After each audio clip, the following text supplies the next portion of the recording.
she did not explicitly deny the allegations, but clearly at this stage in the case, they're signaling a potential defense here, which is that not only could this be a clerical error, but that it wasn't material to any decisions that were made on these mortgages, that no one was harmed by it. And really that regardless, it's not cause to fire her because these mortgages were done a year before she joined the board, and has nothing to do with her job. So she laid out a wide array of potential defenses in this filing. And Erik, emergency hearing scheduled tomorrow at 10 a.m. What's going to happen? What can we expect? How critical is that in this saga? It's really critical. This TRO hearing is going to indicate whether or not the firing can go forward at this early stage in the case. Such orders usually last around 2 weeks, so they will probably seek a longer lasting order that would block her firing during the entire case, which could take months or longer. But this will be the initial thoughts about what this judge thinks about this evidence, whether or not it's very strong, and who could really be harmed here. This all hinges on whether or not the judge agrees which side is going to be harmed the most without an order like this. Cook is arguing the entire economy will be harmed without an order like this. And of course, Trump's lawyers will be pushing back hard on that in court. Well, exactly to that point, Mike McKee, we think about the filing that we got this morning, the filing of that lawsuit. And as Erik mentioned, in the lawsuit, her lawyer is saying that this could cause irreparable harm. That's the term that they used to the U.S. economy. What exactly do they mean by that? Well, essentially what they're saying is that the Fed would lose credibility and the markets would tank and the economy would go into free fall because the markets would no longer have any faith in the Federal Reserve. The irreparable harm line is something you see quite often in these filings, and I'm sure that the administration will say that if the president can't fire her, there would be irreparable harm. They did that in other cases where the president has fired people. But the one thing I think that's different in this case is that he doesn't have a direct interest in whether or not she is gone. This isn't a question, given what the Supreme Court said, this isn't a question of his right to fire her at will. He has to have cause. And so then the question becomes, is there cause? And as Erik was saying, we've seen the beginning of a defense of that from the Cook side. Well, how difficult is it to prove on both sides of the equation, Mike? Well, it depends on what you're trying to prove. In her case, this isn't going to be a trial. This is just going to be a temporary restraining order hearing, and the evidence that the judge will see is essentially what's being filed. And the argument that it is a clerical error or a possible clerical error is probably hard to disprove in a way. You would need to get somebody from one of the banks to come in and say, no, she knew what she was doing and we gave her a favor in return for this. For the administration, they've just basically made this broad assertion that in all of these cases, the president has the right, and it harms the president's ability to do his job if you take away his ability to fire people at will.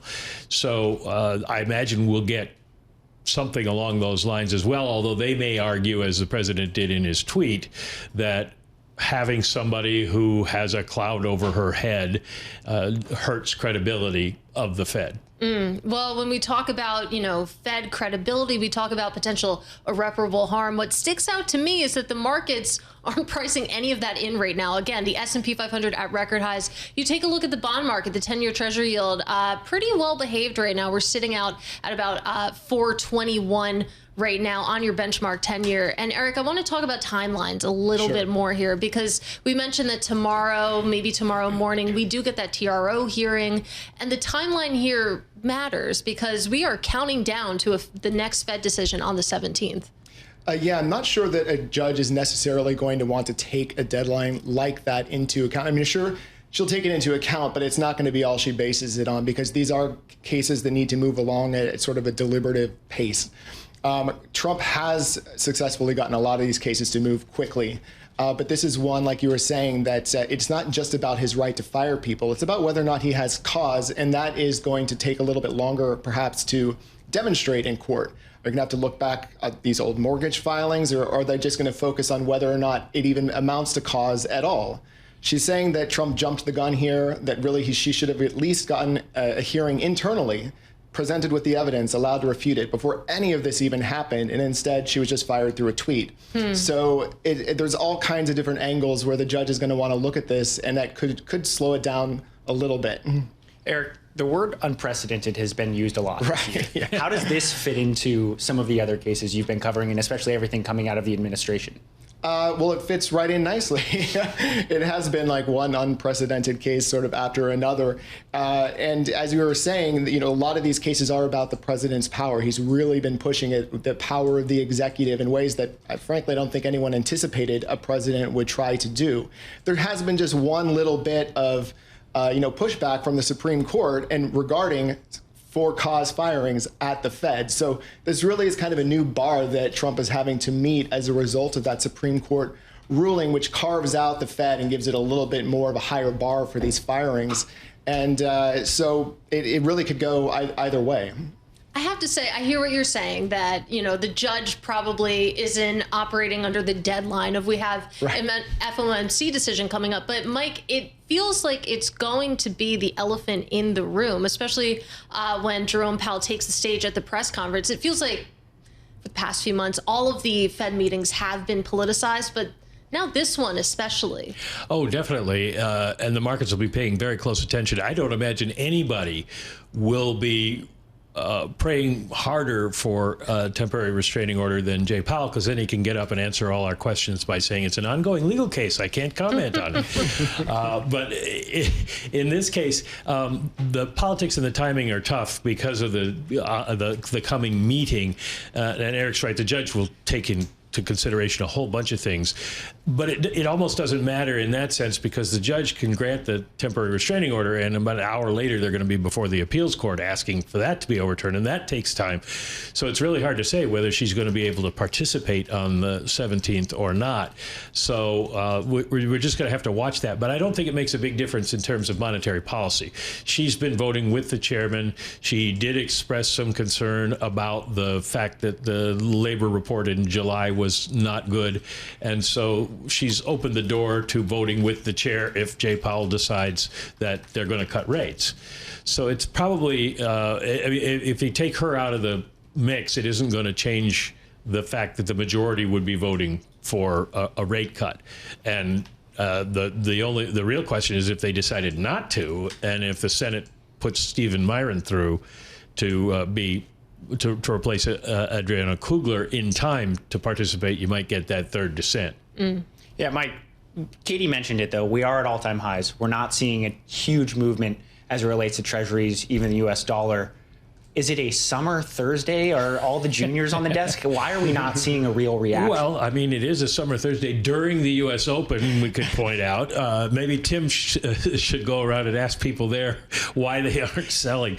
No, I think it's my guess, and I don't know if Eric has the same sort of feeling, is that the markets are looking at this as in two ways. One, that there's a chance that Trump will lose this, that this isn't a slam dunk case. So why worry about it until we need to? There are all these legal steps in between, and Nvidia is going up. So we buy. And they're also looking at it as it doesn't really matter so much what happens with Lisa Cook. Now, the follow-on to that is there are people who are speculating that if Trump were to win this, for example, if she doesn't get the TRO, then it emboldens the president to try to fire Powell, because if he can come up with a pretext to fire Lisa Cook, he could come up with a pretext to fire Jay Powell. And by the time all of that played out, Powell would be leaving anyway, so he might be able to get rid of him early. And just a reminder for those maybe listening at home, we're having a conversation with Bloomberg TV and radio, international economics and policy correspondent Mike McKee. This is radio on TV. I have to keep reminding myself. We're also speaking to Bloomberg News U.S. legal reporter Erik Larson. And Erik, weigh in on this non-reaction. Are there just too many questions about how this will go, given that, as Bailey mentioned, this is unprecedented? Yeah, I was thinking about that as you were discussing it, and I think that we've seen so many of these disputes over firings and all these other Trump policies go so quickly, relatively quickly to the Supreme Court, that I think a lot of people who are trading on stuff like this are like, well, we know how this goes now. we're going to wait until the Supreme Court says something. That could have something to do with it. And certainly we have seen a lot of even these TROs, as we've been discussing, these temporary orders. Usually you can't appeal those. And Trump has successfully, appealed some of those too. So it is possible that it could get to the Supreme Court on a very preliminary ruling early on, even if the case continues to drag on for months or longer. But everyone could just be waiting for the Supreme Court to weigh in. Well, I think people are noticing, too, that the decisions the court has made on these appeals have been whether somebody can stay in office while all of this is adjudicated. So even if, no matter which way the judges rule on whether she could remain in office, it's going to be a long time till we have a decision, and probably a long time before the court decides what cause is. Yeah, Mike, you made an interesting point. If Trump feels emboldened to then go after Jay Powell, to me, the other question is, if he is not successful in ousting Cook, do we see the administration pivot toward another member of the Fed, or kind of what does that kind of path forward hypothetically look like? Well, if they lose and they pivot immediately towards someone else from the board, that's not a good look before a judge, because then it becomes clear this is animosity towards the Fed, and you're trying, to find somebody to get. A number of people at the Fed are worried that they have been investigated without them knowing, and that this could happen to them as well. But I suspect one of the reasons that he went ahead with the Lisa Cook case is it doesn't really matter. If he loses, he hasn't lost a lot. If he lost the Powell case, that would be much worse. So in this case, it's sort of a trial balloon, and he can go after her. If he wins, then he has more power. If he loses, then he can move on to something else, and Powell will just serve out his term. Yeah, it'll be fascinating, of course, to see how this plays out. We'll continue to follow it very closely on Bloomberg. But speaking of that September 17th rate decision that we're going to get, there's plenty to look at other than the politics of it, because we're going to get PCE tomorrow. And in the conversations I've been having on Bloomberg TV, many of the guests, the investors that we've been speaking to, when you think about the odds, 85% price chances of a rate cut next month. One of the things that could upset that apple cart, of course, will be delivered at 8:30 a.m. tomorrow. It could, except that I always warn people, don't trade in Fed funds futures, because they change on a dime, and we might get a dime tomorrow. Do they listen to you, those people? They don't, for some reason. But the PCE numbers, they're composed of of data that are reported in other forums, other databases. And so once we get CPI, PPI, then the economists looking at this and the Fed folks looking at this have a pretty good idea of what PCE is going to be. And Jay Powell usually tells us what it's going to be in his news conference. And tomorrow we're expecting the headline number to go down by 1/10 of a point and the core not to be changed at all. So year over year, there's no change, which would leave you without a definitive number from PCE for the Fed to rely on. But we get that CPI report on September 11th, and of course the jobs report on September 5th. Those will probably matter more.